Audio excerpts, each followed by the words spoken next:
Teteret, Assalamualaikum warahmatullahi wabarakatuh. Bismillahirrahmanirrahim. Jadi berjumpa lagi dengan video pembelajaran kali ini. Jangan lupa untuk menyimak dari awal hingga akhir. Kemudian semoga kalian selalu sehat dan jangan lupa untuk like, kemudian komen untuk absen kalian, dan yang paling penting adalah subscribe. Oke, kita lanjut.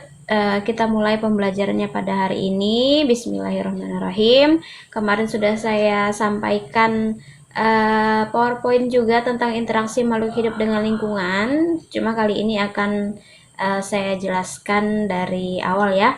Interaksi makhluk hidup dengan lingkungan itu ada di bab 2. Nah, kemudian, ini yang pertama, interaksi makhluk hidup dengan lingkungan. Jangan lupa untuk mencatat apa nanti yang penting di video kali ini. Ini lingkungan dan hubungan antar komponen pada suatu ekosistem. Nah, jadi erat hubungannya dengan abiotik dan biotik. Jadi, kalau tidak salah di bab 1 itu saya pernah menjelaskan tentang abiotik dan biotik, yaitu makhluk tak hidup dan makhluk hidup yang saling ketergantungan. Kemudian ini lingkungan adalah semua faktor yang berpengaruh terhadap organisme. Itu pengertian dari lingkungan. Nah, ini komponen abiotik, artinya dia tidak hidup, ya. Nih, di sini ada tanah. Ini gambar pertama ada tanah, kemudian ini ada suhu, kemudian ada air, kemudian ini ada iklim, kemudian ada sinar matahari, kemudian ada cuaca, ya. Komponen biotik, contohnya produsen, kelompok organisme yang dapat membuat makanan sendiri atau biasa disebut dengan autotrof. Nah, jadi reaksi kimia untuk proses fotosintesis itu memerlukan air, kemudian karbon dioksida, kemudian cahaya matahari, dan menghasilkan glukosa atau karbohidrat dan oksigen. Konsumen. Nah, konsumen manusia dan hewan disebut juga organisme heterotrof, artinya dia tidak bisa membuat makanan sendiri berdasarkan tingkat memakannya. Itu mohon maaf ada salah tulis di situ. Konsumen 1, konsumen primer, organisme yang mendapat makanan langsung dari produsen atau tumbuhan hijau. Nah, itu langsung ya. Kemudian konsumen 2, konsumen sekunder, organisme yang makan konsumen 1 atau primer. Kemudian yang ketiga itu ada konsumen puncak, konsumen yang tidak dimakan oleh konsumen lain tetapi mati dan diuraikan oleh dekomposer. Contoh dari konsumen 1 yaitu biasa disebut dengan konsumen primer. Ini organisme yang mendapat makanan langsung dari produsen tumbuhan hijau. Nah, itu ya. Kemudian konsumen 2 itu berarti yang memakan konsumen 1 atau konsumen primer, sedangkan konsumen puncak itu contohnya seperti harimau, kemudian elang. Jadi mereka tidak dimangsa oleh siapapun, melainkan mati. Setelah mati diuraikan oleh pengurai atau dekomposer. Berdasarkan jenis makanannya, ada herbivora, pemakan tumbuhan. Ini saya rasa kalian sudah hatam. Nah, contohnya di situ ada kerbau, kambing, dan belalang. Kemudian ada karnivora, pemakan daging, contohnya anjing, elang, dan harimau. Kemudian omnivora, pemakan segala, contohnya tikus, ayam, dan luwak. Nah, ini gambar dari konsumen ya. Nah, ini tropik 1 itu berarti dia konsumen 1 atau konsumen primer. Sedangkan tropik 2 itu konsumen 2 atau konsumen sekunder yang memakan konsumen 1 atau primer. Tropik 3, nah itu konsumen masih sama, konsumen 1 juga. Kemudian ini yang terakhir ada tropik 4, yaitu konsumen puncak ya, organisme yang dimakan oleh konsumen lain, yang tidak dimakan oleh konsumen lain, salah. Oke, lanjut ke pengurai atau dekomposer. Jadi apa itu pengurai dalam ilmu biologi? Dekomposer atau pengurai adalah organisme yang memakan organisme mati dan produk-produk limbah dari organisme lain. Pengurai membantu siklus nutrisi kembali ke ekosistem lainnya. Yang termasuk contoh pengurai dekomposer adalah serangga, cacing tanah, bakteri, jamur, dan lain-lain. Nah, ini dia ya, contoh dari pengurai atau dekomposer. Sini ada cacing, ada jamur, ini ya seperti itulah dia. Ya, di sini ada cacing tanah, bakteri, jamur, dan serangga. Ini bakteri. Ini serangga. Oke. Kemudian hal-hal yang ditemukan dalam suatu lingkungan itu ada 5. Ada individu, populasi, dan komunitas. Kemudian ada 6 maksud saya. Oh iya betul, ada 5. Kemudian ada ekosistem dan bioma. Itu yang pertama tadi. Lanjut ke individu dulu. Jadi individu itu berasal dari bahasa Latin yaitu in yang berarti tidak, dan dividus yang berarti dapat dibagi, makhluk hidup tunggal. Jadi individu itu tidak dapat dibagi, dia sendiri saja, makhluk hidup tunggal alias jomblo. Nah, itu individu, maksudnya dia sendiri ya. Kemudian ada populasi, berasal dari bahasa Latin yaitu sekelompok individu dengan karakteristik serupa atau spesies yang hidup di tempat yang sama dan memiliki kemampuan untuk mereproduksi antara mereka sendiri, itu populasi. Kemudian komunitas, berasal dari bahasa Latin juga, komun, umum atau biasa, adalah sebuah kelompok sosial dari beberapa organisme yang berbagi lingkungan, umumnya memiliki ketertarikan dan habitat yang sama. Komunitas ini banyak ya, tidak cuma di hewan, tidak cuma pada tumbuhan, pada manusia pun banyak. Misal kalau di tempat kita tuh komunitas apa ya? Komunitas RX King atau komunitas Vespa atau komunitas mobil VW, itulah dia ya contoh dari komunitas. Oke, lanjut. Komunitas itu terbagi menjadi 2, itu ada komunitas akuatik, itu adalah perairan, contohnya laut, sungai, danau, dan kolam. Kemudian komunitas terestrial atau daratan, contoh padang pasir, padang rumput, dan sebagainya. Jadi ada terbagi menjadi 2 komunitasnya ya, ada yang akuatik atau perairan, kemudian ada yang terestrial atau daratan. Itu jangan sampai lupa. Oke, kemudian ada ekosistem, satuan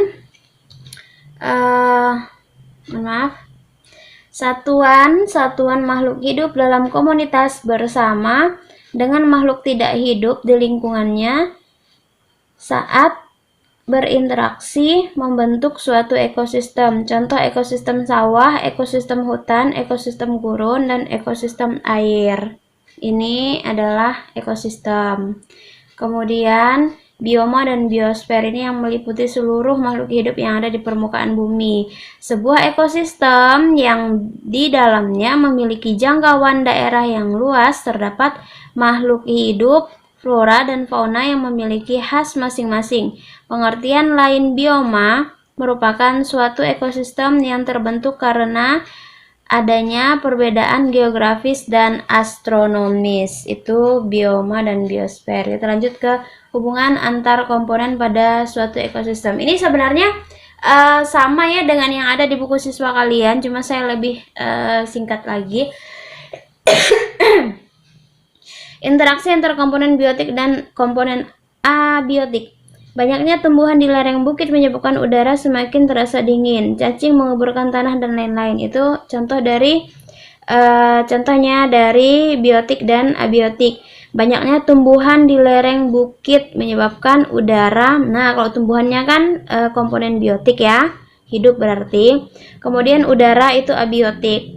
Cacing itu komponen biotik, mengemburkan tanah, tanahnya itu adalah abiotik, begitu ya.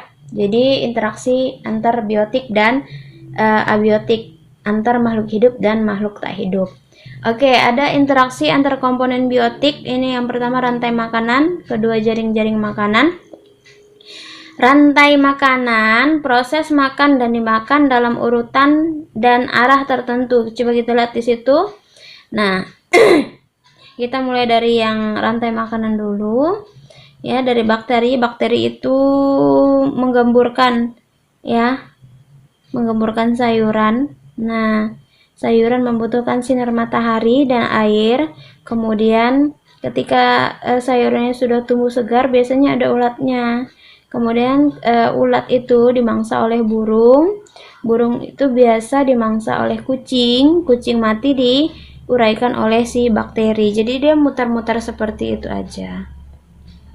Kemudian jaring-jaring makanan pada proses makan dan dimakan, hewan tidak hanya memakan satu jenis makanan dan hewan tidak hanya dimakan oleh satu jenis hewan lainnya. Itu contohnya ya. Jadi ini kayak tanda panah-panahnya ini. Nah, contohnya ini kayak tikus. Tikus kan dia memakan tumbuhan ya. Nah, selain tumbuhan ini selain dimakan oleh tikus, dia juga dimakan sama belalang. Kemudian selain belalang, si ulat juga mau makan tumbuhan hijau. Kemudian si ulat juga mau makan makan daun yang ada di pohon maksud saya. Kemudian ini belalang itu juga mau makan tanaman yang ada di sini gitu, daun-daunnya. Jadi kan dia tidak satu nih tumbuhan ini tidak hanya tikus yang memangsa, tetapi belalang juga dan ulat juga. Itu contoh dari jaring-jaring makanan. Jadi dia tidak hanya satu jenis hewan saja yang memakannya, tetapi ada banyak jenis gitu. Nah, kemudian kita lihat di sini ada tikus. Tikus ini dimangsa oleh si ular. Nah, tapi tikus juga juga dimangsa oleh si elang gitu. Jadi ada dua. Kemudian si kodok juga dimangsa oleh si ular gitu. Jadi tergantung dari tanda anak panah yang dilihat yang menyatu pada mereka. Jadi ujungnya seperti ini. Ini kayak belalang, dia biasanya kan dimakan oleh si ayam gitu, tetapi si belalang ini juga dimakan oleh si kodok gitu ya. Jadi dia tidak hanya satu yang mengkonsumsi mereka, memangsa. Oke, lanjut. Piramida ekologi, gambaran perbandingan antara tingkat tropik satu dengan yang lain secara kuantitatif pada suatu ekosistem. Ya, silakan dibaca di situ. Ada piramida ekologi menjadi 3 jenis. Piramida jumlah menggambarkan jumlah organisme yang menempati setiap tingkat tropik. Kemudian piramida biomasa menggambarkan jumlah berat total organisme yang menempati satu tingkat tropik. Piramida energi menggambarkan jumlah energi yang terkandung dalam setiap tingkat tropik. Kemudian ini ada arus energi dan siklus energi. Bisa dilihat seperti itu ya. Kemudian ini pola interaksi, ini simbiosis, mutualisme, komensalisme, dan parasitisme. Oke, mutualisme itu yang saling menguntungkan. Kemudian interaksi antar lebah dan bunga, manusia dan bakteri usus. Komensalisme itu yang satu diuntungkan, yang lain tidak diuntungkan atau tidak dirugikan. Anggrek pada pohon inangnya, ikan hiu dan ikan remora. Kemudian simbiosis parasitisme itu satu dapat keuntungan, yang lain dirugikan. Contohnya kayak kutu pada hewan, virus atau bakteri yang menyerang manusia, tali putri pada tanaman pagar. Nah, itu dia ya. Ini ada 3, simbiosis, mutualisme, komensalisme, dan parasitisme. Kemudian di sini ada kompetisi atau persaingan populasi rumput dan padi dalam mendapat sinar matahari, air, dan mineral di daerah yang sama. Jadi mereka sama-sama mencari sinar matahari, air, dan mineral, padahal mereka satu tempat. Itu namanya kompetisi atau persaingan. Kemudian ada predasi, harimau memangsa rusa. Predasi ini adalah proses memangsa, proses makan dan memakan. Netralisme, kupu-kupu dan belalang. Jadi dia tidak punya hubungan apa-apa, tetapi mereka sering berjumpa. Kemudian antibiosis, tumbuhan Kamboja. Nah, kemudian terakhir sudah itu perubahan lingkungan mempengaruhi ekosistem. Perubahan lingkungan ini kayak kebakaran hutan, ada kebanjiran ya, kemudian ini gempa, kemudian ini limbah ya, buang sampah sembarangan, kemudian ada perburuan hewan, kemudian ya pastilah itu sampah di mana-mana. Ini perubahan lingkungan karena campur tangan manusia. Jadi ini